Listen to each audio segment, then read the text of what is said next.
Hello everyone. आज के इस वीडियो में हम लोग स्टार्ट कर रहे हैं यहाँ पे एमसीक्यू की सीरीज़। ठीक है, इसके अंदर हम करेंगे साइंस के एमसीक्यूज देखेंगे। और ये ज़रूरी नहीं है कि अगर इस वीडियो में जितने डिस्कस किए क्या इतनी ही इनफ रहने वाले, नहीं। इसका फर्दर वीडियो भी आएगा जिसमें हम और एमसीक्यू वगैरह डिस्कस कर रहे होंगे। ठीक है, टॉपिक वाइज करेंगे। तो आज की वीडियो में हम फोर्स, एनएलएम से रिलेटेड और वर्क एनर्जी पावर से रिलेटेड एमसीक्यू देखने वाले हैं। यहाँ पे 45 एमसीक्यू, तो ये रिवीजन पर्पस के लिए वीडियो बहुत ही ज़्यादा हेल्पफुल रहेगा आपके लिए। ठीक है, और आपके एग्जाम पर्पस के लिए भी इंपॉर्टेंट है ये। आपको बता दूं कि ये 45 एमसीक्यू ऐसा नहीं कि 45 में सब कुछ कवर हो जाता है, लेकिन मैक्सिमम कॉन्सेप्ट को कवर करेंगे। और जिसका जो भी सॉल्यूशन होगा उसको आपको डिटेल में जरूर समझाऊंगा कि आखिर वो आंसर क्यों है और उसके पीछे के और क्या लॉजिक हो सकता है, क्या क्या चीज़ें आपसे पूछी जा सकती हैं। ठीक है, और मैं ये भी चाहूँगा कि आप जो है अपना खुद का स्कोर मैच करें कि आपने कितना स्कोर किया इस पूरे एमसीक्यू सेशन के अंदर, और अपने स्कोर को कॉमेंट ज़रूर करें। ठीक है, कॉमेंट ज़रूर करें, उससे आइडिया लगेगा कि आपको कितना आता है, आपने कितना पढ़ रखा है। तो स्टार्ट करते हैं पहले क्वेश्चन से, जिसमें कह रहे हैं कि एक फोर्स है 20 न्यूटन का। मैं चाहूँगा आप खुद से पहले सॉल्व कर लें, खुद से आंसर सोच लें, फिर देख लें कि आपका सही आया या फिर नहीं आया। अब पॉज करके जो है आंसर खुद देख सकते हैं कि आपका क्या आ रहा है। यहाँ पे कह रहा है कि एक 20 न्यूटन का फोर्स है, a force of 20 Newton acts on a body of mass 5 kg, जो कि 5 किलोग्राम के मास पे लग रहा है इतना फोर्स हमारा। तो आपको एक्सेलरेशन बताना है जो कि प्रोड्यूस होगा। तो यहाँ पे एक फोर्स का फॉर्मूला होता है। फोर्स का फॉर्मूला क्या होता है? मास इंटू एक्सेलरेशन होता है। Mass into acceleration. हमें एक बात और समझ में आनी चाहिए कि कोई सा भी मास है, अगर वो इस डायरेक्शन के अंदर मूव कर रहा है, इस डायरेक्शन मूव कर रहा है, यानी कि इसी डायरेक्शन के अंदर उसका एक्सेलरेशन हो रहा है। यानी जिस डायरेक्शन के अंदर एक्सेलरेशन होता है उसी डायरेक्शन में उसका नेट फोर्स लग रहा होता है। ठीक है, आई होप कितनी बात आपको समझ में आ रही होगी। अब force equal to mass into acceleration होता है। मास का वैल्यू यहाँ पे दे रखा है 5 किलोग्राम, और आपका एक्सेलरेशन पता नहीं है आपको, और आपका यहाँ पे फोर्स दे रखा है 20 का। ये कैंसिल आउट हो जाएगा, आंसर कितना आ जाएगा? 4 मीटर पर सेकंड स्क्वायर। एक बात और याद रखनी है, एक्सेलरेशन की ऐसे यूनिट होती है मीटर पर सेकंड स्क्वायर।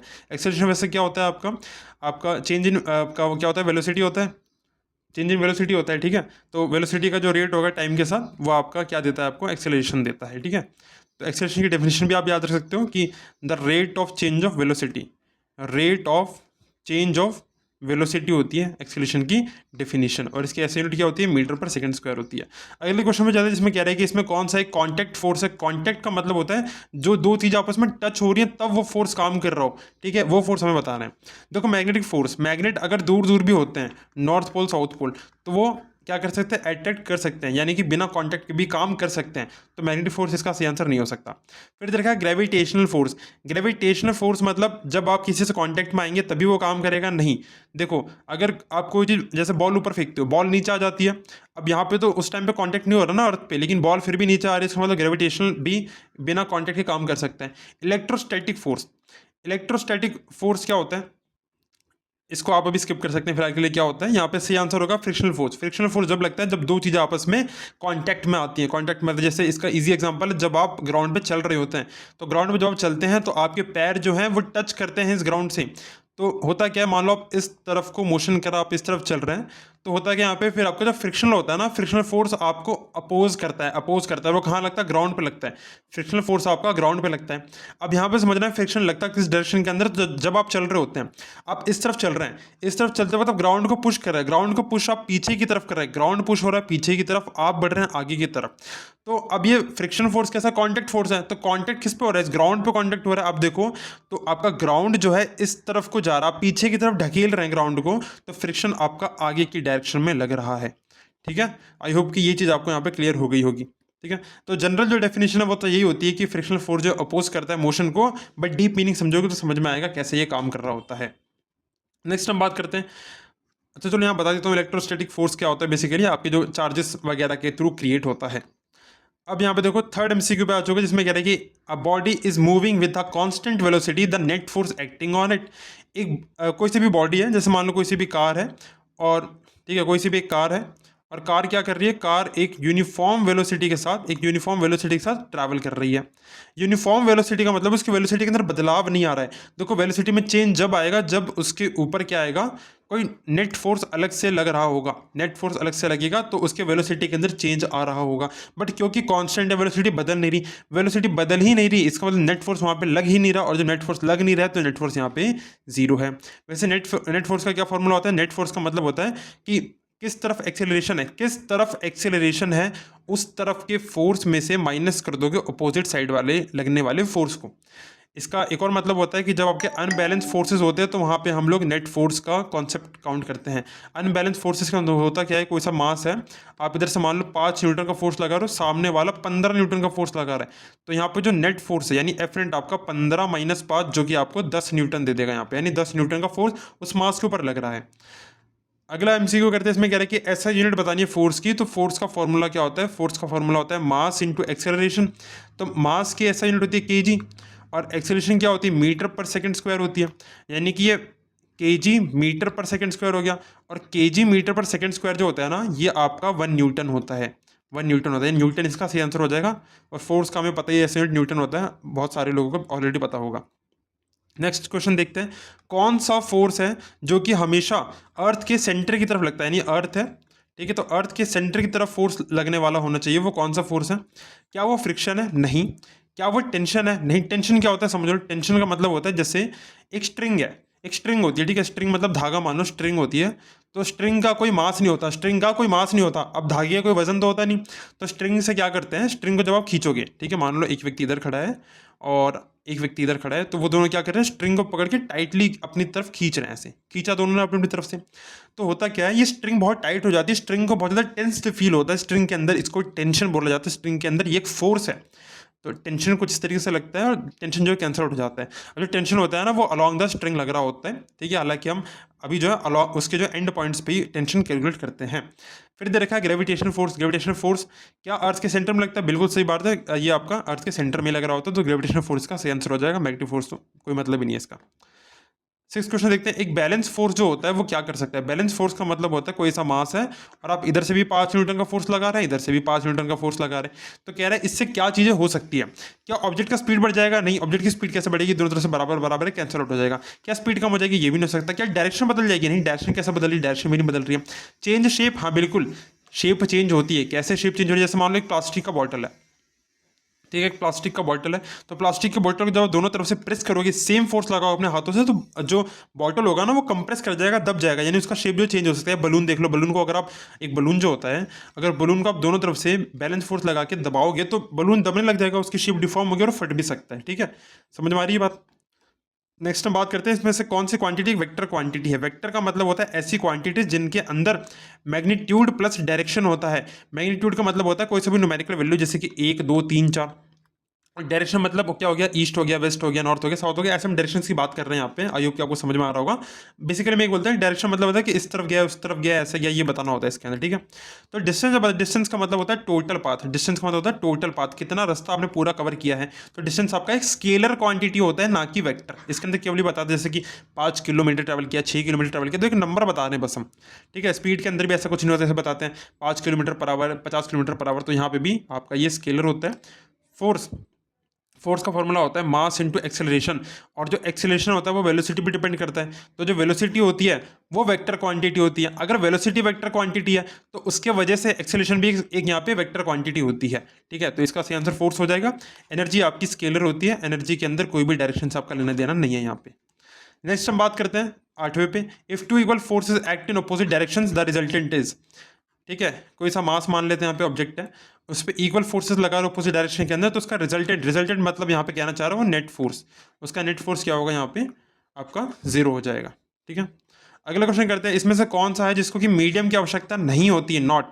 मीडियम मतलब होता है कि कुछ चाहिए होता है, जैसे आपको अगर अपने स्कूल जाना है, आपको अपने अगर स्कूल जाना है तो स्कूल जाने के लिए या तो आप कार से जाएंगे, ठीक है, या तो आप वॉक करके जाएंगे, ठीक है। तो ये वॉकिंग करना, कार से जाना, या आप एरोप्लेन से जाएंगे, तो ये सब क्या आपका मीडियम है, ठीक है, आप मीडियम से जा रहे हैं, एक रास्ता होता है उसके लिए। क्या फ्रिक्शन में किसी मीडियम की आवश्यकता है? और क्या दे रखा है? फ्रिक्शन दे रखा है, एयर रेजिस्टेंस दे रखा है, ग्रेविटी दे रखा है और नॉर्मल दे रखा है। तो देखिए यहाँ पे फ्रिक्शन के लिए आपको मीडियम चाहिए। क्या मीडियम? ग्राउंड। अरे बिना ग्राउंड के तो कोई चीज़ कांटेक्ट में आएगी नहीं, तो फ्रिक्शन वहाँ कैसे बनेगा? तो इसको तो मीडियम चाहिए, इसको एक मीडियम चाह रहा है यहाँ पे। एयर रेजिस्टेंस, एयर रेजिस्टेंस जो लगता है वो आपका एयर एटमॉस्फेयर के अंदर लग रहा है, एटमॉस्फेयर नहीं होगा तो आपका एयर नहीं होगा, यानी एटमॉस्फेयर यहाँ पे एयर रेजिस्टेंस के लिए एक मीडियम का काम करता है, यानी ये भी इसका सही आंसर नहीं हो सकता। ग्रेविटी, देखो ग्रेविटी इसका सही आंसर हो जाना चाहिए, क्योंकि ग्रेविटी जो होती है ना, ग्रेविटी में आपको मीडियम नहीं चाहिए होता। आप बोलोगे अर्थ है, अर्थ के आसपास एटमॉस्फेयर है इसलिए अर्थ पे ग्रेविटी लग रही, गलत है ये। ग्रेविटी तो मून पे भी है, ग्रेविटी तो मून पे भी होती है बट बहुत कम होती है, वहाँ पे एटमॉस्फेयर नहीं है बट ग्रेविटी तो होती है ना। ठीक है, तो ग्रेविटी को होने के लिए कोई मीडियम नहीं चाहिए, वहाँ पे कोई मीडियम है नहीं, वहाँ पे कोई मीडियम एक्ट नहीं कर रहा, ये इस बात समझ में आ रही है। वैसे जो अर्थ पे जो ग्रेविटी होती है, ग्रेविटी की वजह से आपका जो वेट निकल के आता है, वेट जो निकल के आता है मास इंटू एक्सेलरेशन होता है, एक ही जगह पे जी होता है, एक्सेलरेशन ड्यू टू ग्रेविटी होता है, तो weight equal to M G होता है। तो अर्थ पे जो, जैसे मान लो अगर आपका 60 है तो मून पे क्या हो जाएगा आपका 6 हो जाएगा, एक मिनट 6 नहीं 10 हो जाएगा, क्योंकि वहाँ पे 1/6 हो जाता है ऑफ अर्थ। ठीक है, नॉर्मल फोर्स की बात करें, नॉर्मल फोर्स वो होता है जो कि आपका सरफेस से परपेंडिकुलर लगता है, सरफेस से परपेंडिकुलर लगता है, और ये एक टाइप का कांटेक्ट फोर्स होता है। तो ये सरफेस, मान लो सरफेस है तो इससे नॉर्मल फोर्स इस तरीके से लग रहा होगा जो कि इस सरफेस के परपेंडिकुलर लगेगा। ठीक है, आई होप कि इतना क्लियर आपको। परपेंडिकुलर कब लगता है, किसी ऑब्जेक्ट के लिए, कोई ऑब्जेक्ट रखा होगा, फिर हम देखते हैं कि ऑब्जेक्ट के अंदर आपका नॉर्मल फोर्स लग रहा है, अगर वो ग्राउंड पर रखा है इस तरीके से तो, या किसी भी एक सरफेस से टच हो रहा है तो उसके अकॉर्डिंग परपेंडिकुलर हम देख लेते हैं। 10th हम बात करते हैं, एक ऐसा फोर्स बताओ जो कि, sorry, force acting on a body can change, जो बॉडी पे फोर्स लग रहा है वो क्या बदल सकता है, क्या वो केवल शेप बदल सकता है, क्या वो केवल स्पीड, क्या डायरेक्शन, नहीं, देखो वो सब कुछ बदल सकता है। अगर एक फोर्स लग रहा है किसी बॉडी पे तो वो सारी चीज़ें चेंज कर सकता है। एक रिजल्टेंट फोर्स अगर जीरो दे रखा है तो एक्सेलरेशन क्या होगा, फोर्स इक्वल टू क्या होता है, मास इंटू एक्सेलरेशन। तो मास तो कुछ ना कुछ होगा ऑब्जेक्ट का, अगर यहाँ पे रिजल्टेंट फोर्स यानी एफ नेट अगर जीरो है तो एक्सेलरेशन जीरो होना चाहिए, तो जीरो हो जाएगा इसका सही आंसर। नेक्स्ट यहाँ पे कौन सा फोर्स है जो कि अपोज करता है मोशन को, तो कौन सा फोर्स है, वो हमारा फ्रिक्शन फोर्स, अभी हमने डिस्कस किया था। कौन सा इंस्ट्रूमेंट है जो कि मेजर करता है फोर्स को, तो थर्मामीटर तो टेम्परेचर के लिए हो गया आपका, एमीटर आपका करंट को मेजर करता है, वोल्ट मीटर आपका वोल्टेज को मेजर करता है। वोल्टेज का दूसरा नाम पोटेंशियल डिफरेंस भी होता है। ठीक है, तो स्प्रिंग बैलेंस इसका सही आंसर हो जाएगा, स्प्रिंग बैलेंस का यूज करते हैं फोर्स को नापने के लिए। ठीक है, ज्यादा फ्रिक्शन प्रोड्यूस होगा कब, जब स्मूथ सरफेस होगा, गलत, जब रफ सरफेस होगा, सही बात है, आइस, गलत, ऑयल्ड सरफेस, गलत। देखो ऑयल्ड सरफेस, आइस है, फिर स्मूथ सरफेस। देखो जो फ्रिक्शन जो होता है ना आपका, फ्रिक्शन आपका डायरेक्टली डिपेंड करता है रफ सरफेस पे। सरफेस जितना ज़्यादा रफ होगा उतना ही ज़्यादा फ्रिक्शन लग रहा होगा, उतना ही ज़्यादा फ्रिक्शन लग रहा होगा। ठीक है, the force acting perpendicular to a surface is called, वो फोर्स जो कि किसी सरफेस से परपेंडिकुलर लगता है वो फोर्स कौन सा फोर्स कहलाता है, टेंशन नहीं होता, फ्रिक्शन नहीं होता, नॉर्मल रिएक्शन इसका सही आंसर हो जाएगा। न्यूटन का जो फर्स्ट लॉ होता है उसको और किस नाम से जाना जाता है, उसको यहाँ पे लॉ ऑफ इनर्शिया के नाम से जाना जाता है। इनर्शिया का मतलब क्या होता है, इनर्शिया का मतलब होता है the tendency of a body to stay in rest or motion until and unless an external unbalance force is applied. ठीक है, तो इनर्शिया का मतलब होता है कि वो चीज़ जो रेस्ट में रहेगी या फिर मोशन में रहेगी, कब तक रहेगी, जब तक उसके ऊपर कोई अलग से एक्सटर्नल फोर्स ना लग जाए, एफ नेट ना लग जाए। ठीक है, लॉ ऑफ मोमेंटम इसका सही आंसर नहीं हो सकता। लॉ ऑफ मोमेंटम का मतलब होता है, मोमेंटम क्या होता है, बेसिकली मोमेंटम का मतलब होता है इम्पैक्ट, फोर्स की वजह से कोई भी चीज़ कितना इम्पैक्ट प्रोड्यूस कर सकती है उसे मोमेंटम बोलते हैं। ठीक है, और लॉ ऑफ एनर्जी कोई मतलब नहीं है यहाँ पे। आगे बढ़ते हैं, इनर्शिया किस पर डिपेंड करता है, इनर्शिया हमारा डिपेंड करता है वेलोसिटी पे, गलत बात, शेप पे गलत बात, वॉल्यूम पे गलत बात, मास पे डिपेंड करता है। कैसे डिपेंड करता है, मान लो कोई बहुत मोटा आदमी है, क्या आप उसको इजीली पुश कर पाओगे, नहीं कर पाओगे। अगर एक पतला आदमी हो तो आप उसको इजीली पुश कर पाओगे, यानी कि मास जितना ज़्यादा होगा उसके रेस्ट में रहने की टेंडेंसी उतनी ज़्यादा होगी। इसका मतलब रेस्ट या फिर मोशन में रहने की जो टेंडेंसी है ना वो आपके मास पे डिपेंड कर रही है, तो इनर्शिया आपका मास पे डिपेंड करता है। अब passenger fall backward when a बस स्टार्ट्स सडनली, एक बस है, बस के अंदर पैसेंजर खड़ा है, बस चलने लग जाती है, पैसेंजर अचानक से गिर जाता है, बैकवर्ड पीछे की तरफ गिर जाता है। ऐसा क्यों होता है, क्योंकि उसके पैर जो है इसके सरफेस से टच हो रखे, पैर आगे को बढ़ गया, बॉडी पीछे को चली गई ऊपर से। समझ में आ रहा है ये बात यहाँ पे। अब एक चीज़ समझना है यहाँ पे ध्यान से कि इसका मतलब क्या है, हम बात कर रहे हैं यहाँ पे इनर्शिया, क्योंकि इंसान पहले रेस्ट में था, अब गाड़ी तो मोशन के अंदर आ गई, तो उसकी बॉडी तो रेस्ट में ही रहना चाहती है बट वो रेस्ट में नहीं रह पा रही है, इसलिए उसको एक एक्सटर्नल अनबैलेंस फोर्स अप्लाई होता है उसके ऊपर, इसलिए वो गिर जाता है। इनर्शिया यहाँ पे अलग अलग टाइप का होता है, इनर्शिया ऑफ रेस्ट होता है, इनर्शिया ऑफ मोशन होता है, इनर्शिया ऑफ डायरेक्शन भी होता है। सही आंसर हो जाएगा यहाँ पे इनर्शिया ऑफ, वो कैसा था, रेस्ट में था पहले से, तो इनर्शिया ऑफ रेस्ट इसका सही आंसर हो जाएगा। नेक्स्ट हम बात करते हैं, एक पैसेंजर है जो कि आगे को गिरता है जब बस अचानक से रुक जाती है। बस रुक जाती है यानी कि पहले बस चल रही होगी, जब बस चल रही थी बस के अंदर मोशन था तो इंसान के अंदर भी मोशन था, यानी कि इनर्शिया ऑफ मोशन इसका सही आंसर हो जाएगा। अगला क्वेश्चन है मोमेंटम किसके बराबर होता है। तो मोमेंटम जो होता है, मोमेंटम को पी सिंबल से डिनोट करते हैं और इसका फॉर्मूला होता है मास इंटू में वेलोसिटी। मास इंटू में वेलोसिटी यानी कि P equal to M V होता है। तो एम वी किस में दिख रहा है, ऑप्शन नंबर बी में इसका करेक्ट आंसर हो जाएगा। नेक्स्ट हम बात करते हैं मोमेंटम की ऐसा यूनिट क्या होती है। मोमेंटम को डिनोट करते हैं पी से, फॉर्मूला होता है मास इंटू वेलोसिटी। मास होता है केजी के अंदर, वेलोसिटी होती है मीटर पर सेकंड के अंदर, केजी मीटर पर सेकंड जहां दिखे टिक लगा दो उसके ऊपर, आगे बढ़ जाओ। According to Newton second law of motion, second law of motion deal करता है हमारा फोर्स एफ नेट से, नेट एक्सटर्नल फोर्स से यहाँ पे डिस्कस करता है और ये हमसे कहता है कि जितना ज़्यादा हमारा एफ नेट होगा उतना ही हमारा मोमेंटम क्रिएट होगा। ठीक है, तो इसका फॉर्मूला होता है मास इंटू एक्सेलरेशन, यानी कि force equal to mass into acceleration हो जाएगा। इसमें कह रहा है अगर एक फोर्स को डबल कर दे और मास को वैसा ही रखे जैसा वो था तो एक्सेलरेशन में क्या फर्क पड़ेगा। Force equal to mass into acceleration होता है। कह रहे फोर्स को डबल कर दो यानी 2F कर दो, मास को एज इट इज रखो, एक्सेलरेशन को ऐसे रखो। एक्सेलरेशन देखो यहाँ पे, एक्सेलरेशन क्या हो जाएगा यहाँ पे, ट्वाइस नहीं हो जाएगा। अगर फोर्स डबल करेंगे तो एक्सेलरेशन और बढ़ जाएगा, है ना। तो यहाँ पे डबल इसका सही आंसर हो जाएगा। अगर एक मास को डबल कर दें और फोर्स को वैसे रखें, इस बार क्या किया, force equal to mass into acceleration होता है। ठीक है, मास को वैसे रखा और सॉरी फोर्स को वैसे रखा, मास को डबल कर दिया, एक्सेलरेशन कैसा होगा, एक्सेलरेशन इक्वल टू में एक्सेलरेशन इंटू एम करो, यहाँ पे 1/f/2 आ जाएगा, 2 उधर भेज देंगे तो डिवाइड हो जाएगा, यानी कि 1/2 यानी एक्सेलरेशन आपका कैसा होगा यहाँ पे हाफ हो जाएगा, 1/2 हो जाएगा। ठीक है, तो हाफ इसका सही आंसर हो जाएगा। 25वां कह रहा है एक्शन और रिएक्शन फोर्सेज जो होते हैं वो किस में लगते हैं, सेम बॉडी पे नहीं लगते, सेम डायरेक्शन में लगते हैं, डिफरेंट टाइम, ये गलत है, डिफरेंट बॉडी पे लगते हैं। यानी एक बॉडी अगर एक्शन दिखाती है तो दूसरी बॉडी रिएक्शन दिखाती है। जैसे मान लो आप वॉल को पुश करते हो, वॉल को अगर पुश कर रहे हो तो वॉल को आप पुश कर रहे हो, ठीक है, तो आप फोर्स लगा रहे हो वॉल के ऊपर, फोर्स ऑन वॉल। तो वॉल क्या कर रही है, आपके फोर्स लगा रही है, फोर्स ऑन मैन अपोजिट लगा रही है। ठीक है, ऐसे अपोजिट फोर्स लगाती है। आप नेगेटिव सिंबल भी ले सकते हो अपोजिट दिखाने के लिए वॉल की तरफ से। एक रॉकेट मूव कर रहा है ऊपर की तरफ, तो क्यों कर रहा है, क्या ग्रेविटी खींच पुश कर रही है, ग्रेविटी पुश नहीं करती, ग्रेविटी हमेशा पुल करती है। एयर पुश करती गलत है, एग्जॉस्ट गैसेज जो है वो उसको मूव कर रहे हैं डाउनवर्ड की तरफ। देखो होता क्या है, एक जो रॉकेट होता है, रॉकेट के अंदर नीचे एग्जॉस्ट होता है, एग्जॉस्ट नीचे को फायर छोड़ता है ग्राउंड पे, ठीक है, तो वो नीचे की तरफ जाता है और ऊपर रॉकेट क्या करता है, ऊपर को प्रोपेल करता है ऊपर। ठीक है, तो एग्जॉस्ट गैसेज मूव्स डाउनवर्ड, इसका सही आंसर हो जाएगा। यहाँ पे कौन सा लॉ लग रहा है आपका, थर्ड लॉ ऑफ मोशन लग रहा है जहाँ पे, ठीक है, एक्शन रिएक्शन आपको देखने को मिल रहा है। ये आपका जो है ना कहीं आपका उससे भी रिलेटेड है, सेकंड से भी रिलेटेड है, बट इसके ऊपर अभी हम ज़्यादा डिस्कशन नहीं करेंगे, आगे बढ़ते हैं। अगला एमसीक्यू देखते हैं, इसमें कह रहे हैं गन जो रिकॉइल करती है, गन रिकॉइल किसकी वजह से करती है, इनर्शिया की वजह से, गलत, न्यूटन थर्ड लॉ की वजह से। अब बिल्कुल सही बात है, थर्ड लॉ मोशन क्या कहता है, गन रिकॉइल कैसे करती है, जैसे गन चलाते हो, गन में से क्या निकलती है, बुलेट निकलती है। तो बुलेट जब आगे को फायर करते हो तो आपने देखा होगा हल्की सी गन जो है ना पीछे की तरफ आती है, हल्की सी पीछे की तरफ आती है, तो बुलेट के आगे को और गन आई आपकी थोड़ी सी पीछे को, यानी कि ये न्यूटन थर्ड लॉ को फॉलो करती है। इसमें से कौन सा है जिसका कि ग्रेटर मोमेंटम है, मोमेंटम का फॉर्मूला होता है मास इंटू वेलोसिटी। देखो बोल रखा है दोनों इक्वल या फिर ऐसा कुछ बोल रखा है, ठीक है, तो ये देखो यहाँ पे बोल रखा है क्या इसका मोमेंटम ज़्यादा है क्या इसका ज़्यादा है। तो ए वाले का देखो इसमें कह रहा है 5 kg इंटू में 2 वेलोसिटी यानी कि 10, और 2 × 5 करोगे सेकंड केस के अंदर, ऑप्शन नंबर बी के अंदर 10 दोनों में सेम से हमारा 10/10, यानी कि बोथ इक्वल दोनों किसी से मोमेंटम हमारा सेम है। यहाँ पे 29 देखते हैं, cricketer player pulls back hands while catching a ball. एक क्रिकेटर क्या करता है, अपने हाथों को पीछे लेके आता है कैच करते वक्त क्यों लेके आता है, क्योंकि जब बॉल आई तो बॉल का वो टाइम बढ़ा सके। टाइम बढ़ाने से क्या होगा, जब वो टाइम बढ़ाएगा तो फोर्स कम हो जाएगा। फोर्स कम कैसे होगा, क्योंकि वो मोमेंटम कम कर रहा है, और बताया था फोर्स का डायरेक्ट रिलेशन होता है मोमेंटम के ऊपर, फोर्स बढ़ेगा मोमेंटम बढ़ेगा, मोमेंटम कम होगा फोर्स कम होगा। तो वो क्या कर रहा है, टाइम बढ़ा रहा है, फोर्स को कम कर रहा है, फोर्स को कम कर रहा है। आई होप कि ये बात आपको समझ में आ रही होगी यहाँ पे, ठीक है।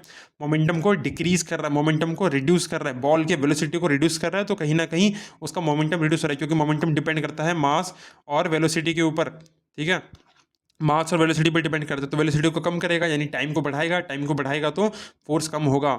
समझ में आ रही है बात, बिल्कुल आनी चाहिए आपको। अब देखो ये भी समझ सकते हो कि आपका जो फोर्स जो होता है ना वो मोमेंटम के अंदर चेंज होता है। मोमेंटम क्या होता है, मोमेंटम को अगर आप टाइम से कंपेयर करोगे ना, तो टाइम को बढ़ाओगे तो मोमेंटम ऑटोमेटिकली कम होगा, मोमेंटम अगर कम होगा तो फोर्स भी कम हो जाएगा। अगला क्वेश्चन देखते हैं, कौन सा लॉ है जो कि वॉकिंग को एक्सप्लेन करता है, चलते हो आप चलते हो तो किस लॉ की वजह से चल पा रहे हो। फर्स्ट लॉ की वजह से गलत है, सेकंड लॉ गलत है, थर्ड लॉ की वजह से चल पा रहे हो। थर्ड लॉ में क्या है, आप एक्शन रिएक्शन का पेयर होता है ना, तो उसकी वजह से आप चल पा रहे हो यहाँ पे। अब एक्शन रिएक्शन में समझ नहीं आ रहा तो समझ लो, एक्शन तो वो है जो आप खुद का फोर्स लगा रहे हो, आपका रिएक्शन कौन सा फोर्स देखने को मिल रहा है, फ्रिक्शन का फोर्स ग्राउंड लगा रहा है आपका, ठीक है, रिएक्शन के अंदर। तो यहाँ पे भी दो ऑब्जेक्ट है। 31 के अंदर कह रहा है वर्क डन कब होता है, वर्क डन जब होता है जब आपका डिस्प्लेस, एक सेकंड, यहाँ पे फोर्स एक्ट करता है विदाउट डिस्प्लेसमेंट, गलत, क्योंकि वर्क डन की कंडीशन होती है, वर्क डन का फॉर्मूला होता है फोर्स इंटू में डिस्प्लेसमेंट।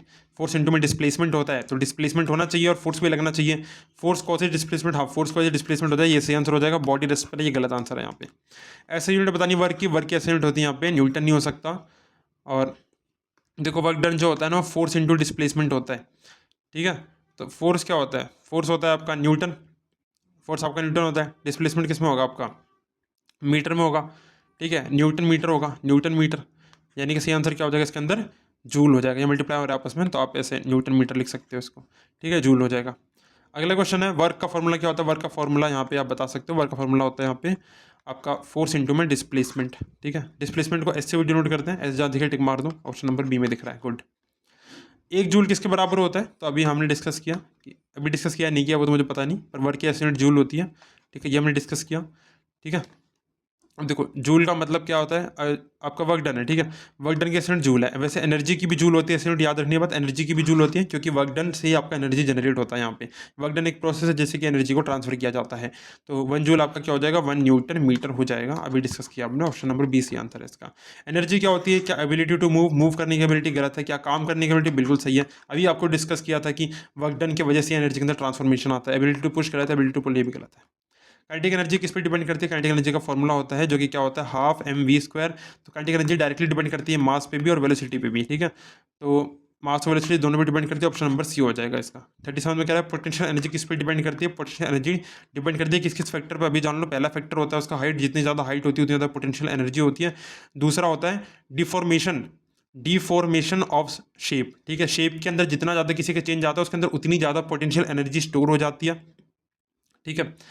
और क्या उसके मास पे भी डिपेंड करती है, ऑब्जेक्ट का जितना मास होगा उतनी ही पोटेंशियल एनर्जी उसके ज़्यादा पाई जाएगी जब वो अगर वो किसी हाइट पर रखा है तो, ठीक है। तो हाइट पे डिपेंड करता है, हाइट इसका सही आंसर हो जाएगा। 38 में कह रहा है काइनेटिक एनर्जी का फॉर्मूला क्या होता है। काइनेटिक एनर्जी का फॉर्मूला होता है यहाँ पे हाफ mv² होता है, ऑप्शन नंबर बी यहाँ पे दिख रहा है, बिल्कुल सही हो जाएगा। फॉर्मूला ऑफ पोटेंशियल एनर्जी पूछा है, पोटेंशियल एनर्जी डिपेंड करती है किस पे, मास पे। और जी क्या होता है यहाँ पे, एक्सेलरेशन ड्यू टू ग्रेविटी होता है। एच आपका हाइट होता है, mgh, ठीक है। अगला यहाँ पे देखो एस यूनिट बतानी पावर की। पावर क्या होता है, पावर की एस यूनिट जो होती है ना वो वॉट होती है। पावर होता है आपका कि कितना एनर्जी कंज्यूम कर रहा है, पावर होता है कि एनर्जी कितना जो है कंज्यूम कर रहा है उसी को पावर बोलते हैं। वॉट इसका सही आंसर हो जाएगा। 41 में पावर क्या होता है, पावर आपका होता है कि कितना एनर्जी कंज्यूम कर रहा है। एनर्जी करने के लिए वर्क लगता है, अब करने के लिए कुछ टाइम चाहिए, वर्क करने के लिए कुछ टाइम चाहिए और इसमें आपका एनर्जी लगता है, ठीक है। तो पावर का फॉर्मूला क्या हो जाएगा यहाँ पे, वर्क अपॉन टाइम हो जाएगा, गुड। कौन सी एनर्जी है जो कि एक स्ट्रेच्ड रबर बैंड के अंदर पोजेस करती है। एक रबर बैंड है, उस रबर बैंड को आपने स्ट्रेच कर दिया, बहुत ज़्यादा ऐसे स्ट्रेच कर दिया, ठीक है, ऐसे स्ट्रेच कर दिया, उसके अंदर कौन सी एनर्जी पोजेस होगी, क्या उसकी शेप डिफॉर्म हुई, हाँ शेप डिफॉर्म हुई है, तो पोटेंशियल एनर्जी लग रही है उसके अंदर। इसमें से पूछ रखा अगर वेलोसिटी को डबल कर दे तो काइनेटिक एनर्जी में क्या फर्क पड़ेगा। काइनेटिक एनर्जी का फॉर्मूला लिख लो, क्या होता है, हाफ mv² होता है। वेलोसिटी को डबल कर दिया, वेलोसिटी यानी कि 2v का स्क्वायर कर दिया, और यहाँ पे हाफ, और यहाँ पे काइनेटिक एनर्जी इक्वल टू में 4v² अपॉन में हाफ m, इससे ये कट जाएगा तो डबल इसका सही आंसर हो जाना चाहिए, ठीक है। काइनेटिक एनर्जी कैसे हो जाएगी, यहाँ पे डबल हो जाएगी। नेक्स्ट यहाँ पे एक बॉडी है, उसको लिफ्ट किया गया एक बहुत हाइट तक, ठीक है, ज़्यादा लिफ्ट तक हाइट किया तो उसके अंदर क्या ज़्यादा होगा, लिफ्ट हाइट का कॉन्सेप्ट आ गया, तो पोटेंशियल एनर्जी इसका सही आंसर हो जाएगा। 45 है एक मशीन है जो कि 600 जूल का वर्क करी 30 सेकंड के अंदर, उसका पावर कितना होगा। पावर मतलब क्या, पावर मतलब होता है कि एनर्जी कितना कंज्यूम किया। एनर्जी कंज्यूम करने के लिए लगता है वर्क, कितना वर्क लगा कितने टाइम के अंदर, ऐसे ही निकालते हैं। वर्क कितना दे रखा, 600 जूल दे रखा है, टाइम दे रखा कितना 30 सेकंड दे रखा है, काट दो इसको, कितना हो जाएगा 20 वॉट इसका सही आंसर आ जाएगा। आई होप कि आपने सारे MCQ अटेम्प्ट किए। मैं चाहूँगा आप अपना स्कोर मेंशन करें, यहाँ पे स्कोर के अकॉर्डिंग बता देता हूँ। अगर आपके 20 से 25 के बीच में तो आपको बहुत ही हैवी रिवीजन की भी आवश्यकता है। 26 से 35 में तो आप एक डिसेंट स्कोर के अंदर है। 36 to 44 बेस समहाउ गुड। लेकिन अगर आप 45 प्लस स्कोर करें तो कहीं ना कहीं आपने बहुत ही ज़्यादा अच्छे से अब तक पढ़ाई कर रखी है, और ऐसी आप पढ़ाई करते रहें, ठीक है, आगे ऐसे ही कंटिन्यू रखें इस चीज़ को। तो मिलेंगे फिर इस सीरीज़ के अगले वीडियो के अंदर, तब तक के लिए have a good day, keep studying, bye bye.